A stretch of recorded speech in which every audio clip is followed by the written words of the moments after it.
What's up, everybody? It's Chris, Mr. Last Hill. I hope everybody's having a great Saturday. You also know that it's Saturday, so that means it's the pull list. That's right, I got 5 comics for everybody, 5 recommended readings. They're not really reviews, they are recommendations. Just quick overviews and let you know what's going on in the comics and why I think you should check them out. It's been kind of busy this week, but it's been good. It's Christmas time. It's the holidays. You got to get into that mode. You got to get into that festive movement. I'm not really in that festive movement, but I'll get there next week or something. So yeah, 5 hot comics, 5 awesome reads that I think everybody should check out. And why don't we get into it? We'll make these quick, and then we can all go out and enjoy our day. How about that? Good. Good. Let's start with the first one. First one is I don't really speak much Spanish, even though I took it in high school and I took it in college. I am not very good at Spanish. I barely managed to pass both of the classes in high school, and the only reason I did well in college is because I had Spanish speaking friends. So, Deadpool 3.1 was hard for me. Deadpool 3.1 featuring Massacre, the Deadpool of Mexico. The entire issue is in Spanish. Don't let that deter you, though. Do not let that deter you. If you don't speak Spanish, still read this. If you speak Spanish, read this. If you don't speak English, read this. Read it. The reason this one is so awesome is because even though it's all in Spanish and they took a risk and that's hilarious, it's still really good. It's still really easy to follow along with. You have Massacre, Wade Wilson's counterpart, or if you would say, maybe another clone of him in Mexico who wants to be a little bit like Wade, who wants to be like Deadpool. This entire issue is him getting himself involved in a CIA operation in Mexico. And it is good. It's violent, it's bloody, it is hilarious, even though you can't really understand everything. There's also a part in there where the mariachi band is singing Beck. So, yeah, definitely check that one out. Secret Wars. I have a love hate with this right now. I love the series because it's really an interesting super mega event, but I'm kind of annoyed with all the delayed issues and everything. This is another delayed issue, Ultimate End number 5. We should actually had this one last month, but here we are.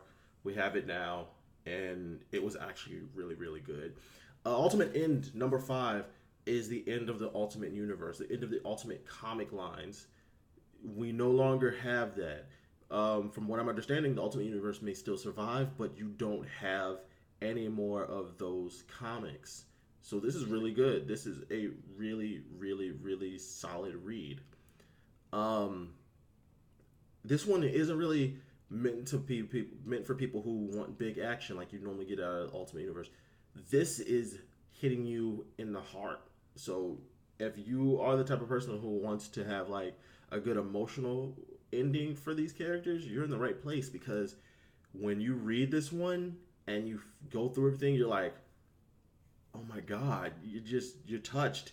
And they did such a good job ending the Ultimate line and wrapping it up with Ultimate End. So I'm gonna recommend this one and enjoy, especially those last few pages where is Miles is gets the good stuff.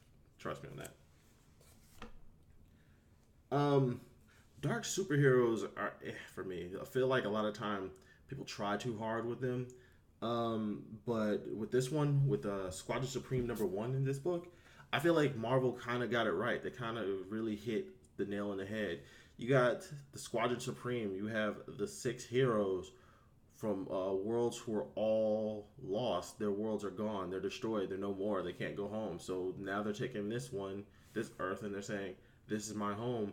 I'm gonna do whatever I need to do to protect it," and that means anything. They will cross lines that nobody else will cross, and it's gonna piss a lot of people off. This issue is amazing. This issue is awesome because there are some great action scenes in here, and it sets up what Squadron Supreme is. It ends huge, huge, huge with the squadron setting the tone for the rest of the way business is gonna work with them. Definitely check this one out if you're a fan of any of these characters. And definitely read this one because the status has really changed in the Marvel Universe with these guys. Um, Man, let's just jump into it. Invincible number 126. I'm not even gonna front with you guys. I'm not gonna try to drum this one up. Invincible is awesome. Invincible is worth reading every single issue every time it comes out every month. The only thing that sucks with Invincible number 126 is there's a big old fat saying, hey, guys, we're on break until April. And that sucks. Invincible is so good that now that they have this break going on, I'm like, what the hell am I really going to read? Like, there's going to be like 3 months where I'm going to be like, I don't know what to check out because this is gone. That's how good this was. It wraps up the storyline of Reboot. It wraps up the whole time travel, time skip stuff. And it hits Mark hard. And this is a cliffhanger that sucks. It really does. But at the same time, it's really good because it makes you want more. So check Invincible out and then be salty that we have to wait until April for a new book. My last book, Rick Reminder keeps hitting me with this one. Tokyo Ghost number 4. This book is amazing. It's not for kids. They're definitely not for the children. But it's an amazing book. It is awesome, well written, great art, and there's just so much going on in here that you can't keep pace with it unless you read it a few times. Led and Debbie are in paradise. They're happy, they're safe, they're secure. All that stuff that they had to do back home, they don't care about. They don't have to worry about it. Except home seems to have magically shown up there, or they found home in Tokyo. You definitely want to check this one out for great writing, great story, and it's a nice touching moment between the two of them. Debbie and Led have not had a successful relationship thus far, and now it seems like they do, except, like I said, the past has come back. Some of Led's old victims have found him, and they're not happy. Definitely think you should check this one out. Definitely think you should read this one. Tokyo Ghost, this entire series is great.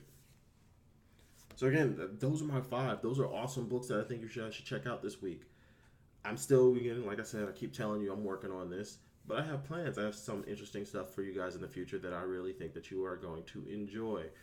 So with that, I'm just going to let you guys go out, have a good day, go do your thing. I am going to go out and be productive as well, and I think I'm actually going to go see Star Wars again. Movie's so good. But yeah, anyway, go out, have a good one. I will see you guys here next week, bright and early. Love you.